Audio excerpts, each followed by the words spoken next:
Okay, welcome everyone tuning in MXLink Live. My guests today are Jordan Jarvis. Jordan Jarvis is America's last title winner for the Women's Motocross Championship in 2018. And I welcome Sabre Cook. Sabre is a Formula 3 driver. Was selected for WSeries 2019, gaining top 12th position overall, and automatic selection to 2020. Both women, busy schedule lined up for 2020 season, even amid the turmoil that we're all in at this point in time. So I wanted to let both women share their thoughts and comments on what's happening at the present time, how they've developed resilience in their character as athletes, and such positive mindset to deal with disruption and change. Okay, starting with Jordan, and I'll just go to full screen. So Jordan,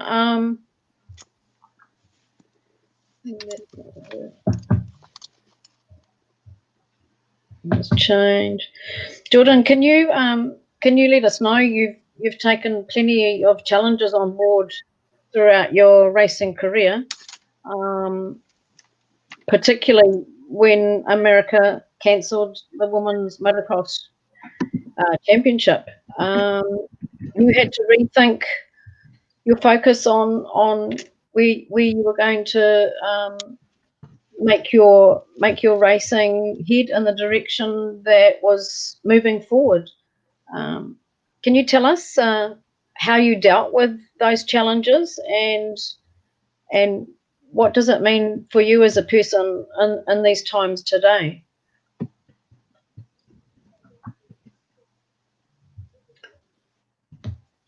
Sharon, I think she can't hear us. Is what she said. I can't. Yeah. You can't? Serious? Yeah. Okay. She could just, I don't know, something's wrong with the audio. Can you unplug your headphones? I can hear you, but I can't hear Sharon. Okay. So, Sabre, could you just relay to her the questions that I've already posed to her? No.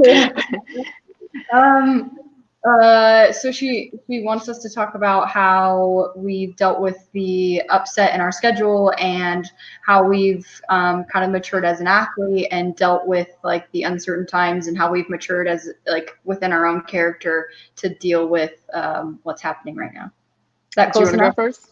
Yeah. Yeah, go. Yeah, that's good. Do you want to go first? Go first, but I don't care. It's totally up to you. Whatever. I don't care. Okay. I guess on my side, I just tried to think of it as a positive because, you know, in our society today, everyone complains like, I never have enough time to do things.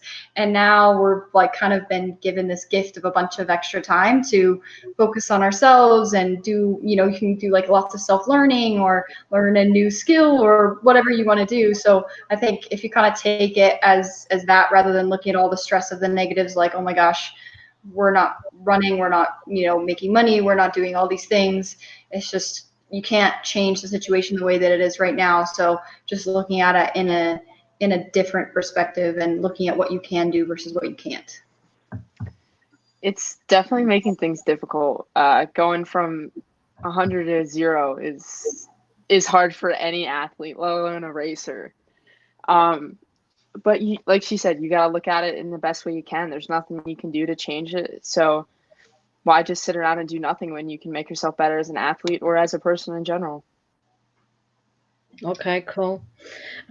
Sabre, like this is really for both of you because you've both been through such learning experiences, different circumstances. I'm thinking of Sabre, you took up the Infinity engineering scholarship last year, so you moved to England, and then you raced in the WSeries, which was totally out of comfort zone.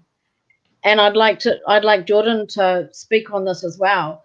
How did you feel out of the comfort zone, and does it make you a bit stronger in character, like in present day?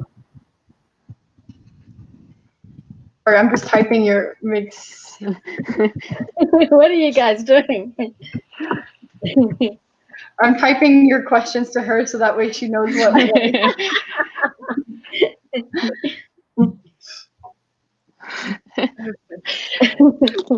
This is definitely one of the most interesting interviews that I've done. Yeah, in a while. for sure. Yeah. I will nail it no matter what.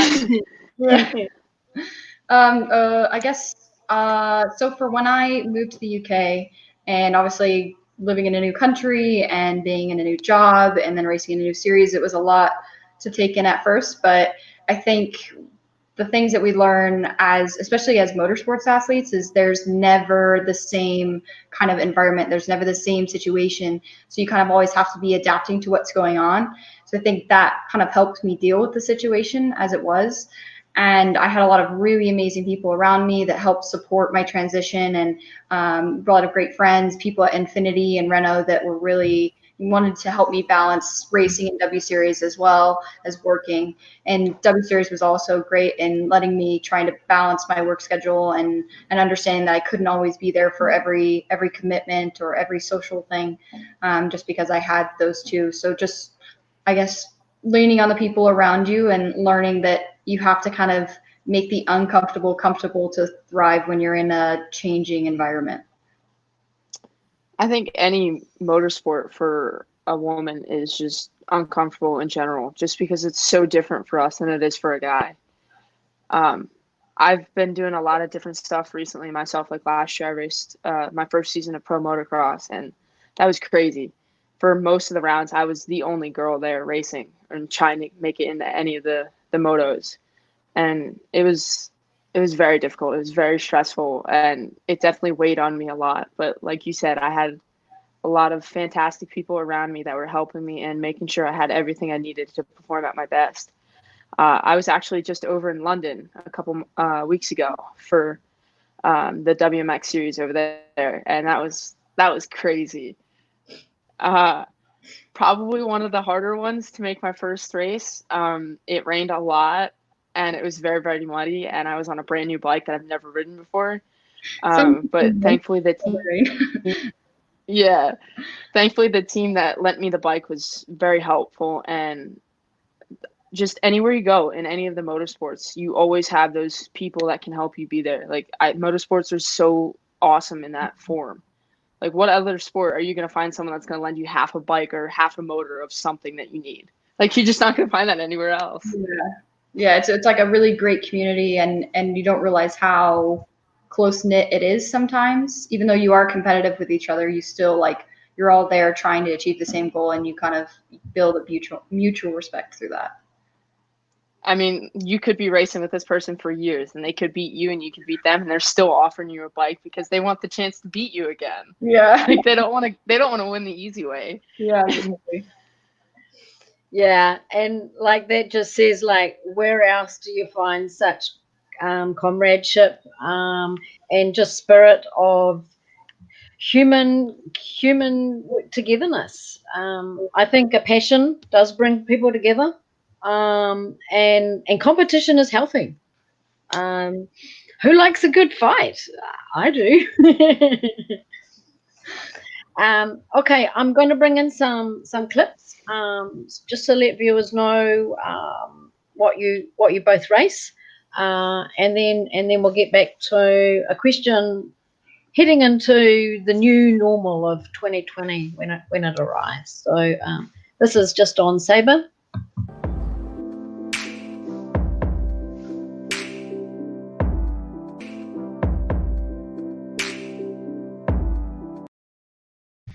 That was a bit of a preview of hopefully what's up and coming Sabre for you, and this was hopefully this was WSeries.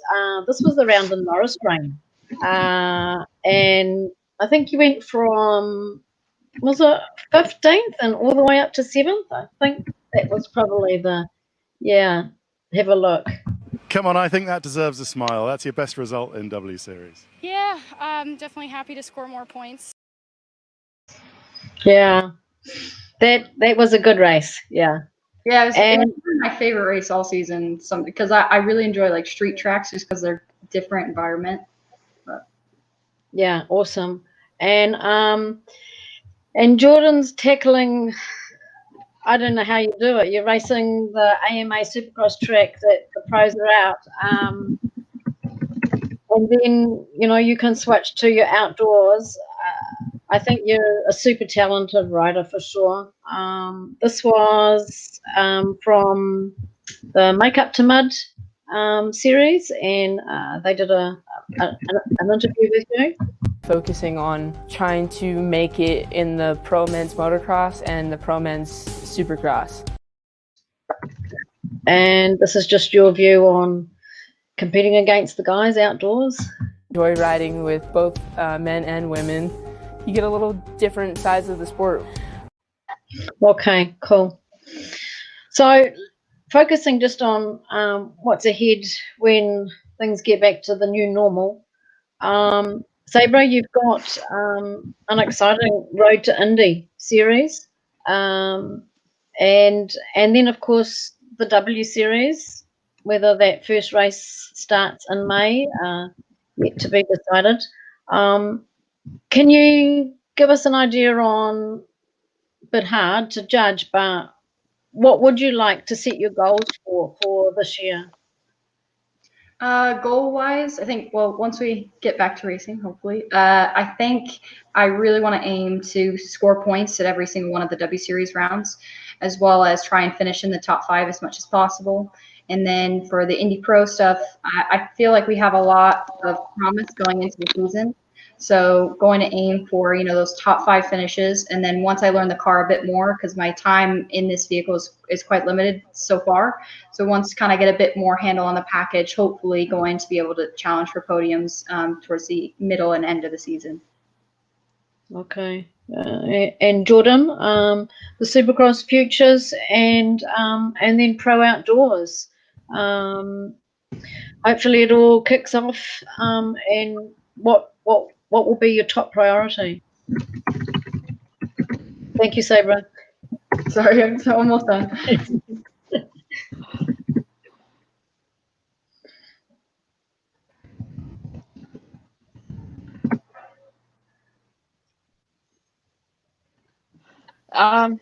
Honestly, I just want to get my points this year. The Supercross Futures program it's an awesome program, that's for sure. I've definitely had some bad luck this year.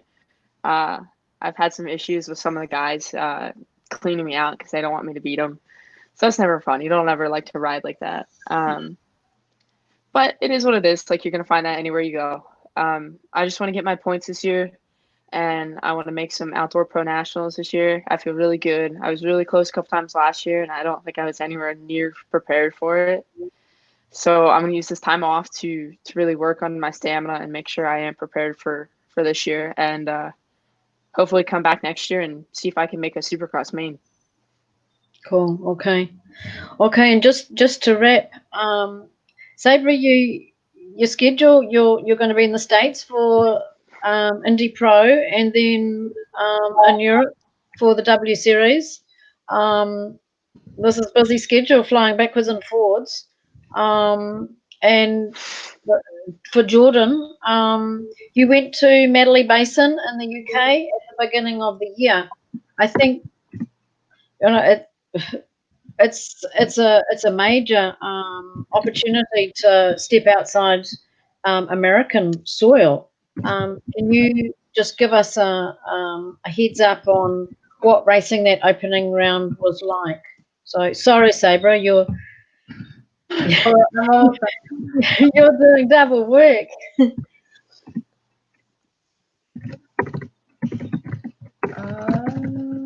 I guess I could always just talk it back too, but easier to I'm type. grateful. Yeah, I'm grateful. That's what you're saying.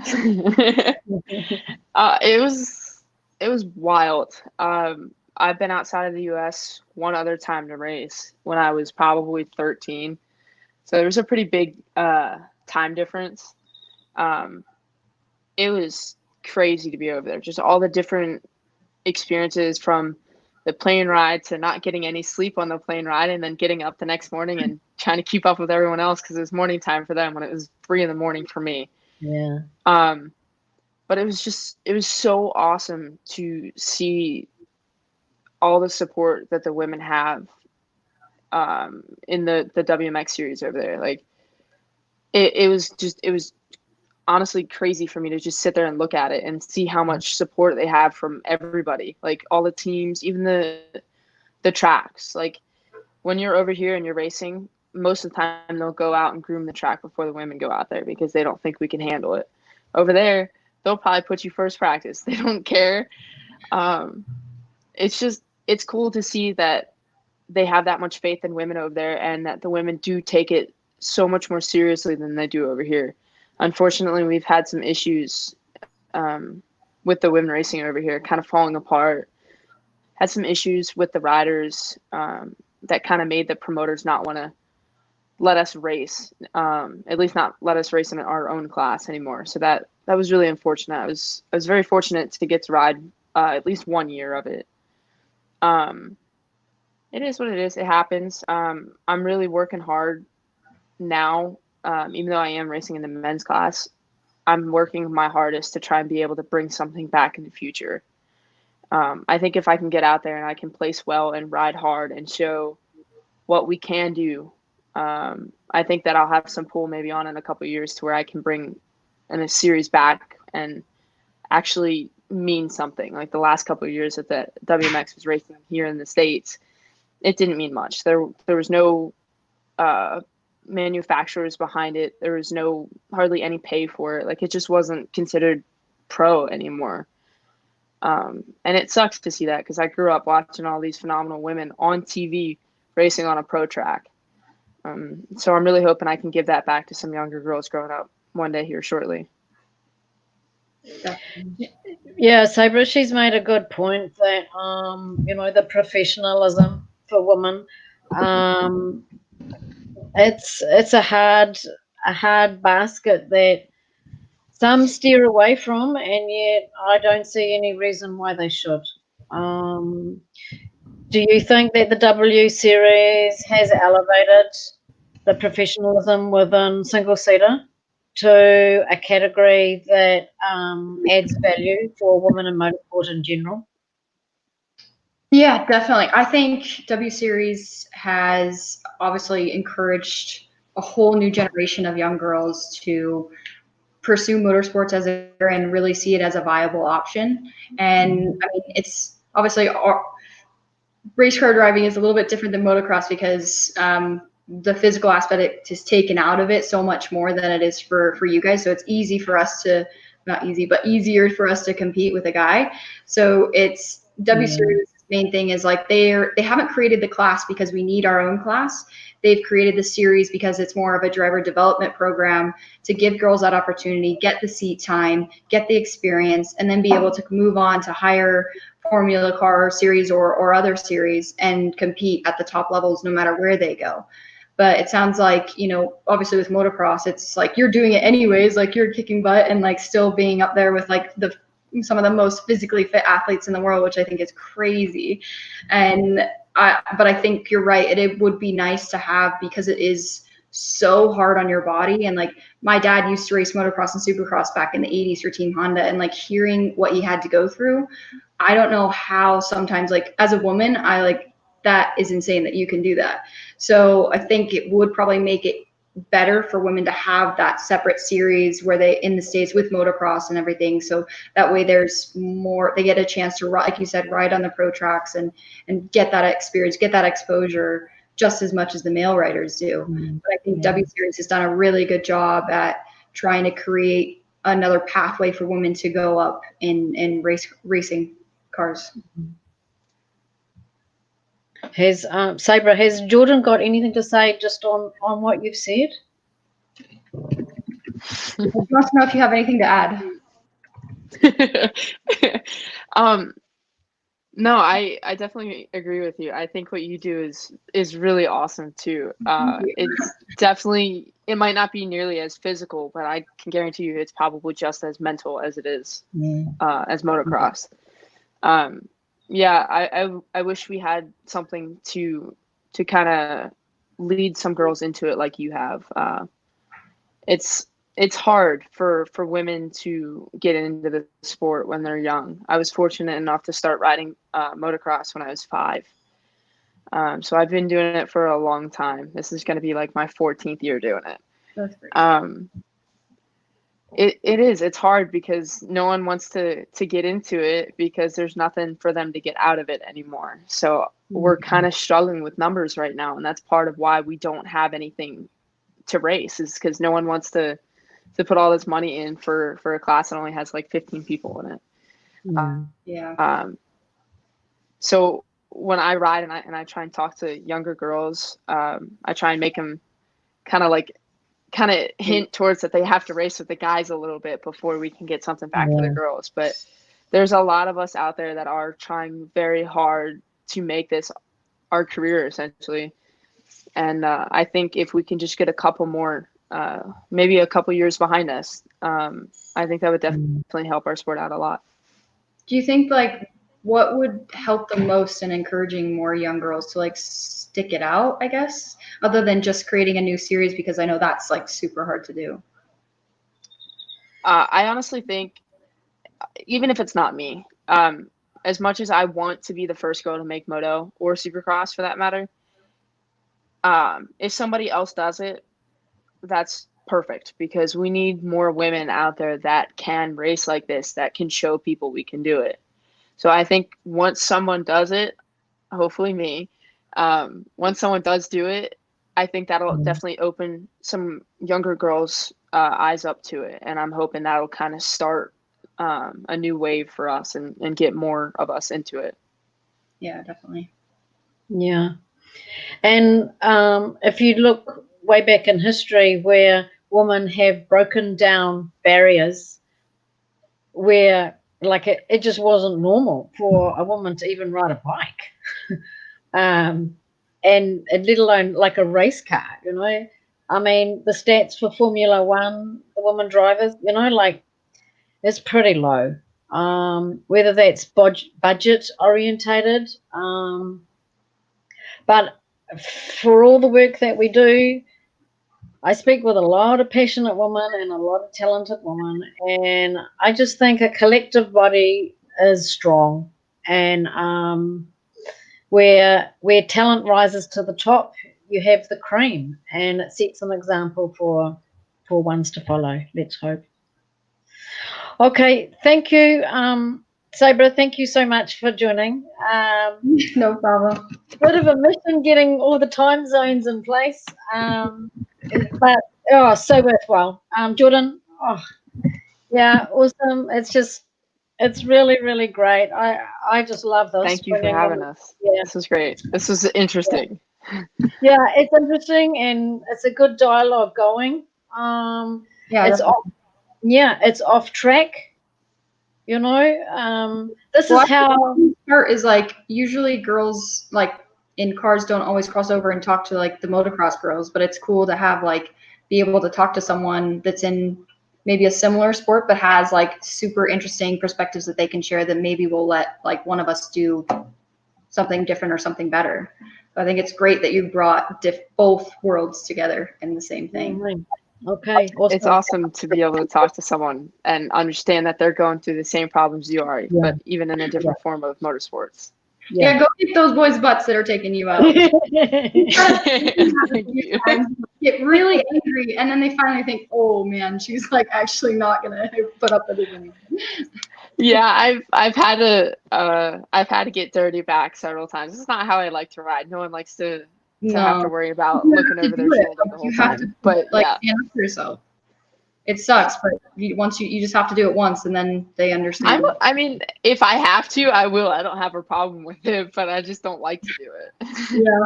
Yeah. But I think that's a good thing, though. That's a good thing. Yeah. Okay, to both my guests, thank you so much. We will catch up again. Yeah. Sounds good. Thank you so much for having us. Pleasure. Thank you. Okay. Cheers. Bye.